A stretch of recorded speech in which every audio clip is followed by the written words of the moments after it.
Welcome back to another session of history, nationalism in India. तो students last time हमने पढ़ा था, हमने टॉरी गवर्नमेंट के बारे में देखा, हमने ब्रिटेन में जो स्टैट्यूटरी कमीशन सेटअप हुई थी, जिसको क्या करना था, इंडिया के कॉन्स्टिट्यूशन एंड इंडिया के वेलबींग के लिए काम करना था। स्टूडेंट्स हमने उसके बारे में देखा, लेकिन स्टूडेंट्स हमने इंडियंस ने उनसे अपोज क्यों किया? Because the commission did not have even a single Indian member in it. तो इंडियन मेंबर ही नहीं है तो इंडिया का भलाई कैसे हो सकता है यहाँ पर? Clear student? तो ये सब हमने देखा था। जब साइमन कमीशन इंडिया में आया तो उसको स्लोगन से बताया गया कि Simon go back. Clear student? फिर लॉर्ड इरविन जो है, वाइसरॉय लॉर्ड इरविन, उन्होंने क्या किया स्टूडेंट? उन्होंने बोला कि हम इंडिया को एक डोमिनियन स्टेटस देंगे फ्यूचर में। Correct? That is unspecified future. Future specified नहीं था स्टूडेंट्स कि क्या होने वाला है। लेकिन हमारे Congress and everyone including everyone सब ने इसे इग्नोर कर दिया, बोला कि ये जो है हवा में बातें चल रही है। Clear students? तो अब देखते हैं गांधी जी ने और एक बोल सकते हो कि बहुत बड़ा मूवमेंट यहाँ पर रेज किया था। कौन सा student? Civil disobedience movement. That is we are not going to obey anyone. तो देखते हैं स्टूडेंट्स, सॉल्ट मार्च के बारे में पढ़ते हैं। आपने 8th स्टैंडर्ड में भी पढ़ा है, आपके 8th स्टैंडर्ड में हिस्ट्री में सॉल्ट सत्याग्रह। यहाँ पर जो है गांधी जी ने ये सॉल्ट सत्याग्रह स्टार्ट किया। अब स्टूडेंट, गांधी जी ने एक ऐसा कमोडिटी यूज किया जो poor as well as rich दोनों क्या करते हैं, यूज करते हैं। तो उन्होंने with the help of that symbol, और you can say salt, Mahatma Gandhi wanted to unite the nation. Because ये तो स्टूडेंट सब जगह पे होता है, कितना भी अमीर कितना भी पैसे वाला क्यों ना हो, सॉल्ट के बिना खाना खा सकता है? नहीं। कितना भी गरीब क्यों ना हो स्टूडेंट्स, रोड पे रहता हो, लेकिन फिर भी वो सॉल्ट के बिना नहीं खा सकता। Clear students? तो ये एक ऐसा पावरफुल सिंबल है जो पूरे कंट्री को यूनाइट करके रखे। तो स्टूडेंट्स 31 जनवरी 1930 को क्या हुआ? गांधी जी ने इरविन को लेटर भेजा एंड 11 डिमांड्स रखी स्टूडेंट्स, 11 डिमांड्स। अब स्टूडेंट्स वो 11 डिमांड्स किसकी रहेगी? अब दिमाग लगाया गांधी जी ने, उन्होंने 11 डिमांड्स अलग अलग 11 सेक्शन से ली। मतलब एक demand industrialist, second pageants, third merchants, fourth traders etcetera.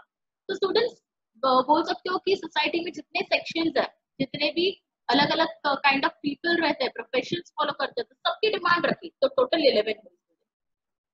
इसका एम क्या था?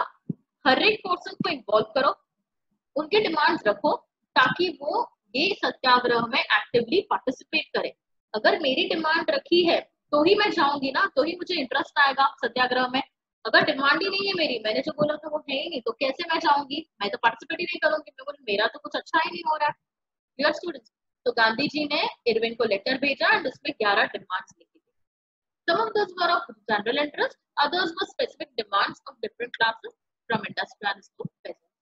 The idea was to make the demands wide-ranging so that all classes within Indian society could identify with them and everyone could be brought together in a united campaign. So student idea demands wide-ranging, मतलब अलग-अलग classes से आती थी Indian society की। कुछ middle class है, कुछ lower class है, कुछ अपर कास्ट भी है, तो सबको इंक्लूड किया था यहाँ पर, ताकि यूनाइटेड कैंपेन लॉन्च कर सके।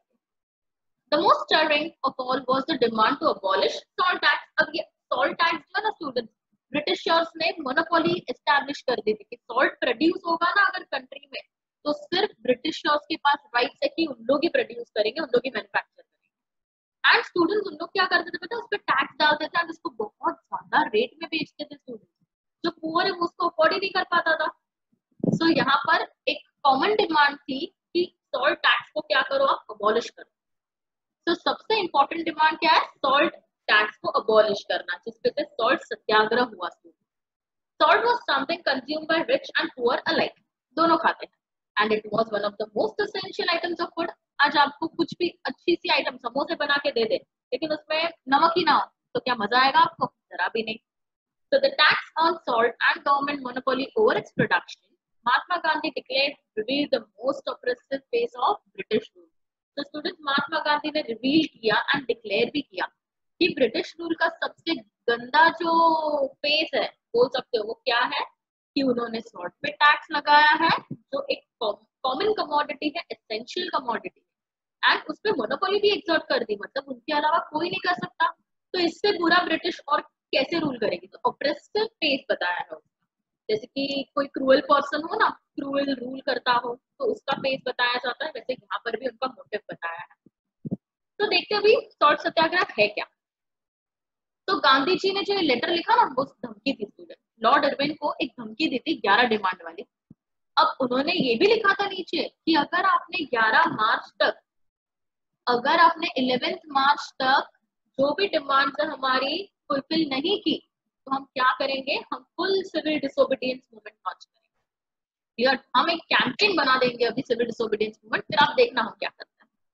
इरविन जरा भी नेगोशिएट करने के लिए तैयार नहीं, उसने उसको फाड़ के फेंक दिया स्टूडेंट्स वो लेटर को।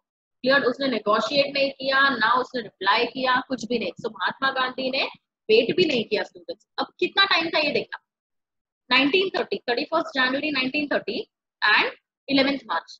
31 जनवरी से 11 मार्च कितना होता है आप ही समझ लो। 31 जनवरी दैट इज फरवरी एंड मार्च के कुछ डेज बोल सकते हैं। क्लियर, तो यहाँ पर हम देखेंगे अराउंड 35 डेज के अराउंड जो है अल्टीमेटम दिया था। एंड उसके बाद 11 मार्च को जब डिमांड्स फुलफिल नहीं होगी तो क्या होगा, वो full civil disobedience movement launch करेंगे गांधी। क्लियर स्टूडेंट्स, तो गांधी जी ने स्टार्ट कर दिया। बिकॉज इरविन से बहुत ही बकवास रिप्लाई आया, यहाँ पर कुछ आया ही नहीं था बोल सकते हो। So Gandhiji started his famous salt satyagrah accompanied by 78 of its trusted volunteers. तो स्टूडेंट्स गांधी जी ने क्या किया, एक सत्याग्रह स्टार्ट कर दिया, मार्च स्टार्ट किया। मार्च मतलब स्टूडेंट्स मार्चिंग करता है ना, चल चल के जाते हैं। तो वैसे ही अपने 78 ट्रस्टेड वॉलंटियर्स मतलब बोल सकते हैं उनके राइट हैंड बोल सकते हैं। तो 78 ट्रस्टेड वॉलंटियर्स के साथ वो कहाँ गए, वो उन्होंने सॉल्ट सत्याग्रह स्टार्ट किया। अब कहाँ से कहाँ चल के गए, गांधी जी के आश्रम साबरमती में जो है, आप गए रहोगे अगर अहमदाबाद तो आपको पता रहेगा, वहां पर साबरमती आश्रम है, गांधी जी का आश्रम है। आप देखोगे साबरमती रिवर है, उसके बाजू में उनका आश्रम है। तो वहां से स्टूडेंट्स ये प्रोटेस्ट या फिर ये मार्च स्टार्ट हुआ एंड दांडी पे जाके रुका। कोस्टल टाउन, गुजरात का एक छोटा सा कोस्टल टाउन है दांडी, जहाँ पर सॉल्ट को मैन्युफैक्चर किया जाता है ज्यादातर। तो कहाँ से स्टार्ट हुआ, Gandhi ji ashram in Sabarmati to coastal town of Dandi. Clear students, तो ये डिस्टेंस कितना था, 240 माइल्स, बराबर 240 माइल्स का डिस्टेंस था। तो इन्होंने क्या किया स्टूडेंट्स, उन्होंने 24 डेज चले, एक दिन में 10 माइल चलते थे। समझ लेना, पर डे 10 माइल्स चले, 24 दिन लगा 240 माइल्स खत्म करने के लिए। समझे स्टूडेंट्स, तो आज अगर 10 माइल्स चले तो 24th डे पे 240 माइल्स कंप्लीट होगा। 10 into 24 दैट इज 240। स्टूडेंट जरा सा समझे आप यहाँ पर, तो 240 माइल्स चले वो, एंड एरिया के बोल सकते हो डिस्टेंस कितना था, 240 माइल्स। अब जब जब जहां जहां गांधी जी रुके थोड़ी देर, वहां पर लोग उन्हें सुनने आए, जहां पर वो रुक रुक के स्पीच दे रहे थे, लोगों को अट्रैक्ट कर रहे थे सत्याग्रह में पार्टिसिपेट करने के लिए। तो बहुत सारे लोग आते थे अपने घरों में से एंड गांधी जी को सुनते थे, कुछ तो उनके साथ ज्वाइन हो जाते थे सत्याग्रह में। फाइनली 6 अप्रैल को स्टूडेंट्स दांडी पहुंचे। स्टार्ट कब किया था उन्होंने स्टार्ट कब किया था, 24 डेज लगे थे 11 मार्च, बराबर।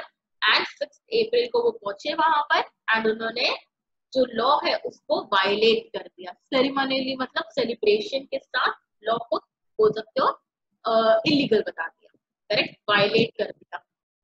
अब उसको कोई फॉलो नहीं करेगा। कैसे किया स्टूडेंट्स, जो बॉइलिंग सी वाटर होता है उसमें से सॉल्ट मैन्युफैक्चर करके, एंड ये भी किसके सामने किया, सामने ही ब्रिटिशर्स की सॉल्ट मैन्युफैक्चरिंग कंपनी थी इंडस्ट्री, उसी के सामने उन्होंने क्या किया, सॉल्ट मैन्युफैक्चर कर दिया बॉइलिंग सी वाटर से। अब देखोगे एरोली जाते हो ना, तो भी वहां पर ऐसे हीप्स होते हैं, व्हाइट कलर के हीप्स होते हैं, तो वो क्या होता है स्टूडेंट्स, वो सॉल्ट होता है।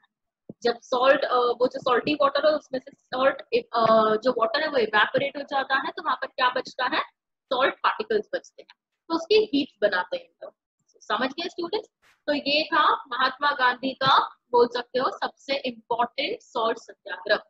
एंड इसी को हम बोलेंगे सीडीएम का स्टार्ट, मतलब हमने उनके रूल्स को तोड़ दिया, हमने उनके लॉस को वायलेट कर दिए, बराबर, हमने उनके राइट्स को छीन लिया यहाँ पर। क्लियर, तो उनके मोनोपोली को भी हमने क्या कर दिया यहाँ पर, रूइन कर दिया। तो ये क्या हुआ स्टूडेंट्स, हमने इनको जरा भी ओबे नहीं किया and this was the starting of civil disobedience movement, salt satyagraha. Clear, समझ गया स्टूडेंट, तो एक बार देख लेते हैं गांधी जी ने लेटर भेजा इरविन को, बराबर. Gandhi ji sent letter to Irwin stating 11 demands and also he sent an ultimatum. If this demands were not fulfilled by 11th March, what he will do? He will launch a civil disobedience. Now, Irving was unwilling to negotiate, so Gandhiji started the movement with his 78 trusted volunteers. They walked 10 miles a day, 24 days to cover distance of 240 miles from Gandhiji's ashram in Sabarmati to coastal town of Dandi. Now, wherever Gandhiji stopped, people came to hear it.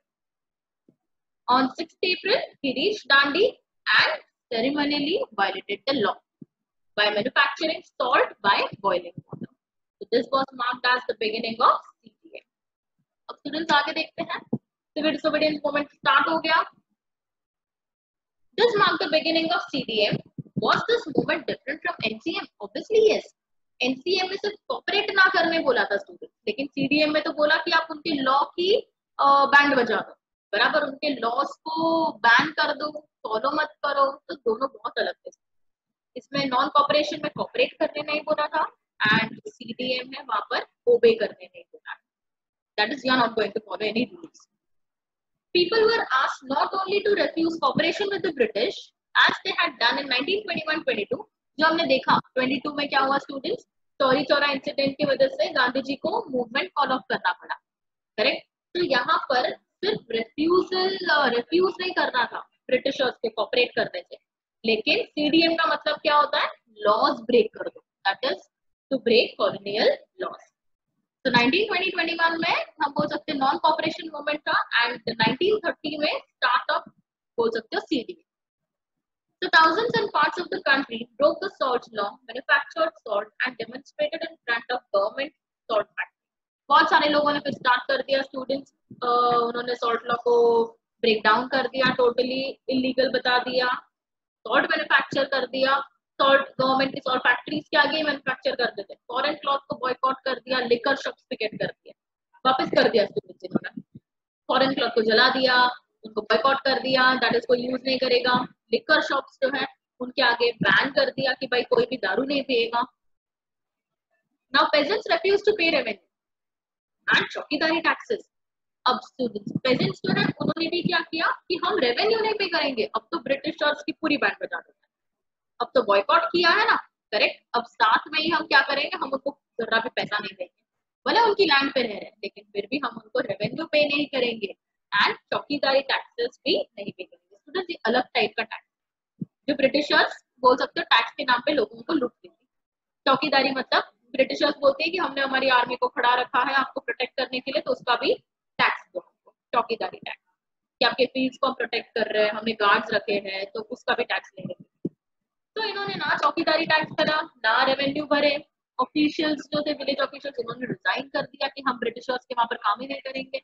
फिर हम देखेंगे आंध्र प्रदेश का example था अल्लूरी सीताराम राजू.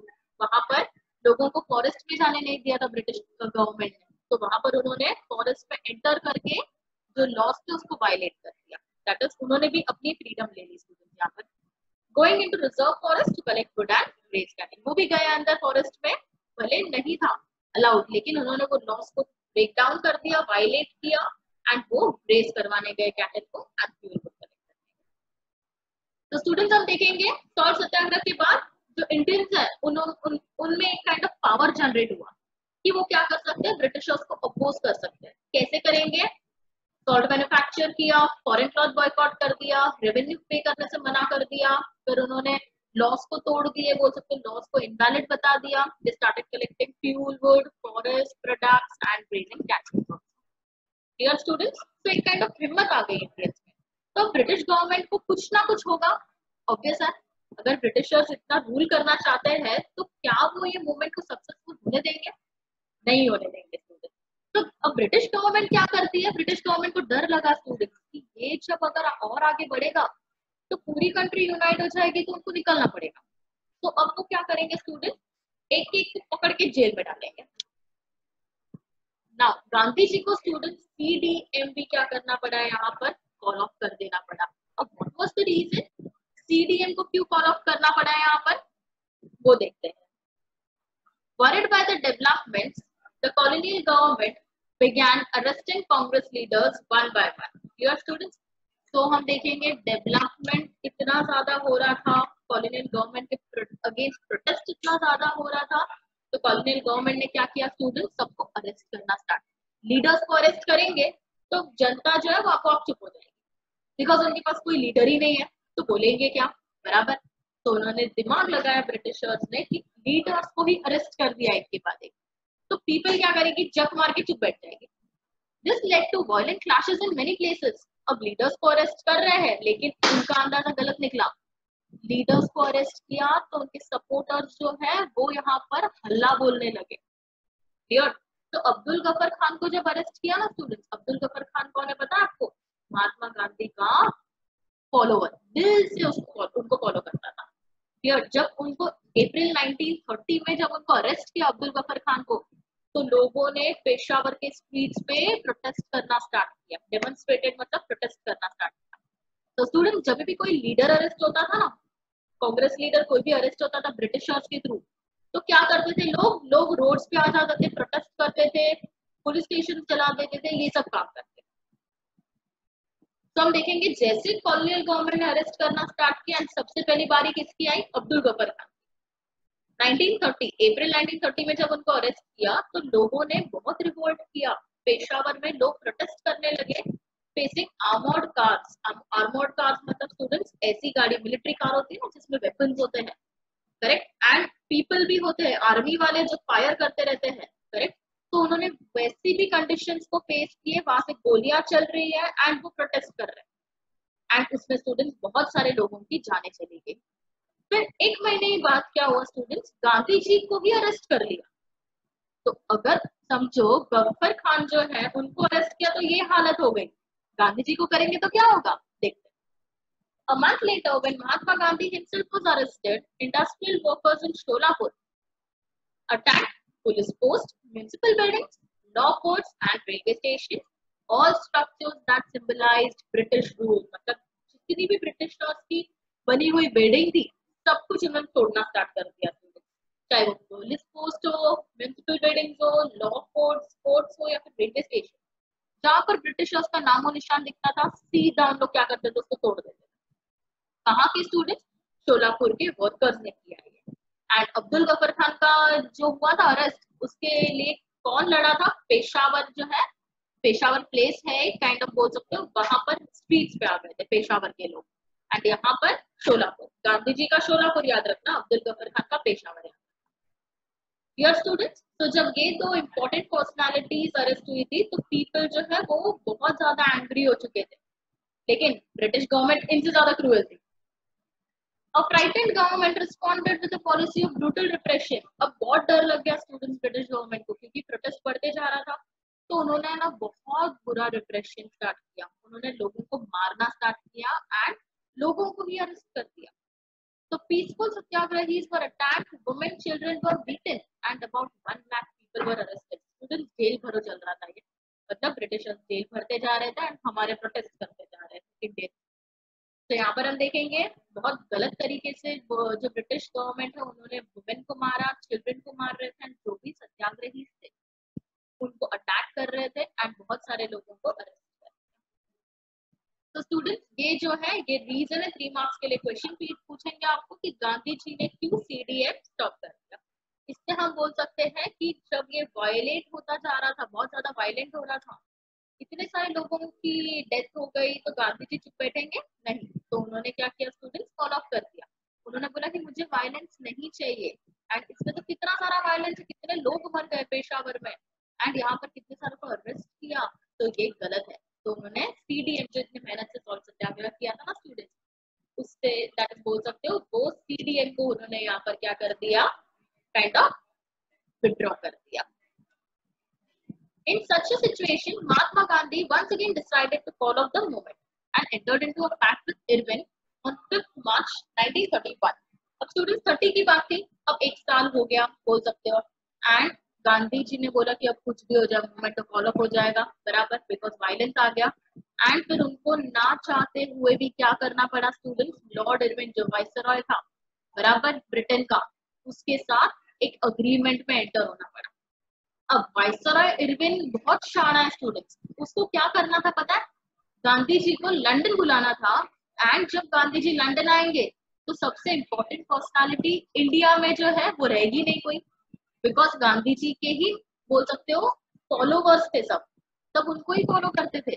जब गांधी जी ही नहीं रहेंगे तो British government के लिए बहुत इजी पड़ जाएगा इंडिया को कंट्रोल करना, समझे स्टूडेंट्स। इसलिए इरविन ने first first round table conference में भी बोला था कि गांधी जी आओ हम एक पैक्ट बनाते हैं, मैं आपको डोमिनेंट स्टेटस दूंगा। लेकिन तभी स्टूडेंट्स हम पावरफुल थे, तभी हमने क्या कर दिया था, कांग्रेस के लीडर्स ने ना बोल दिया था कि we are not going to come.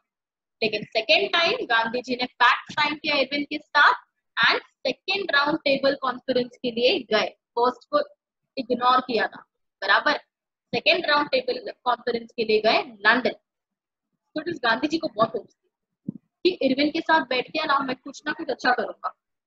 लेकिन स्टूडेंट्स जब पता चला कि इसका एम क्या था, सिर्फ इंडिया में गांधी जी के एब्सेंस में सारे एरियाज पे अपना कंट्रोल जमाना ब्रिटिश गवर्नमेंट, बराबर। सो दैट इज ब्रिटिशर्स का ये चाल था कि गांधी जी को बुलाओ लंदन एंड उनके एब्सेंस में पूरे इंडिया को कंट्रोल कर दो, बिकॉज सत्याग्रह कौन करता था स्टूडेंट्स, महात्मा गांधी।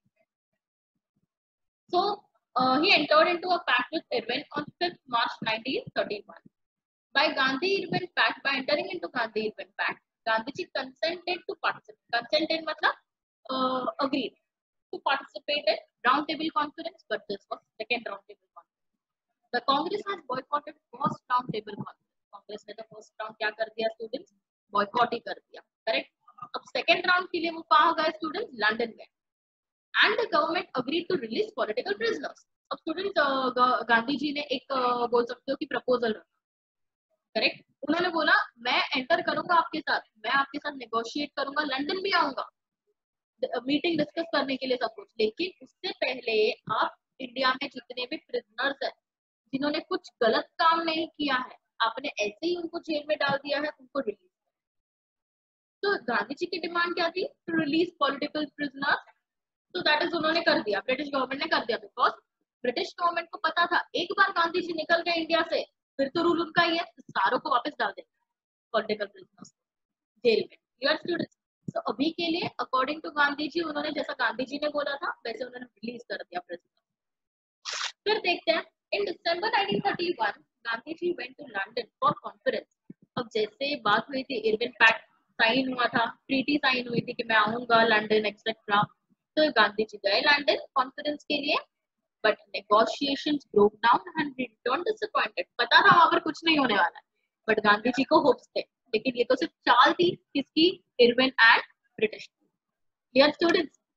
तो यहाँ पर जब गांधी जी जा रहे हैं लंदन तो वो बहुत ही डिसअपॉइंट हो गए क्योंकि वहां पर कुछ काम हुआ ही नहीं उनका, करेक्ट, उनके अगेंस्ट था सब कुछ। तो जब वो रिटर्न आए स्टूडेंट्स तो उन्होंने देखा कि गवर्नमेंट ने एक नया रिप्रेशन स्टार्ट किया। नया रिप्रेशन मतलब एक नया टाइप ऑफ बोल सकते हो लोगों को बोल सकते हो कि सफरेंस करवाया है, सफर कर रहे हैं लोग, करेक्ट। तो ये कौन सा टाइप ऑफ सफरेंस है वो देखते हैं। Gaffar Khan and Jawaharlal Nehru were both in jail.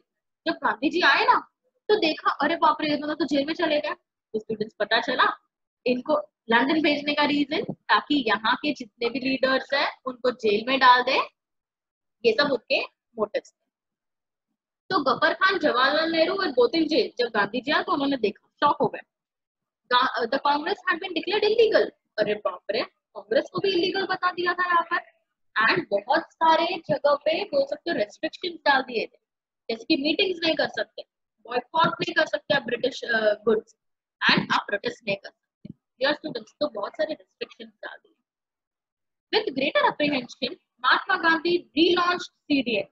अब स्टूडेंट्स क्या हुआ, गांधी जी को बहुत गुस्सा आया, उन्होंने बोला कि एक तो उल्लू बनाया एंड जब यहाँ आए तो बहुत सारे लोग जेल में डाल दिए इन्होंने एंड इतने सारे रेस्ट्रिक्शंस डाल दिए। तो जो सीडीएम उन्होंने स्टॉप किया था ना वायलेंट होने की वजह से, अब्दुल गफर खान, पेशावर एक्सेट्रा, वहां पर हम देखें कि वुमेन को मारा था तो उन्होंने कॉल ऑफ कर दिया, बराबर। लेकिन उन्होंने ये देखते हुए वापस रीलॉन्च किया। तो समझे स्टूडेंट्स, लंदन से आने के बाद गांधी जी ने वापस सीडीएम स्टार्ट किया, दैट इज लॉन्च किया। For 1 year the movement continue.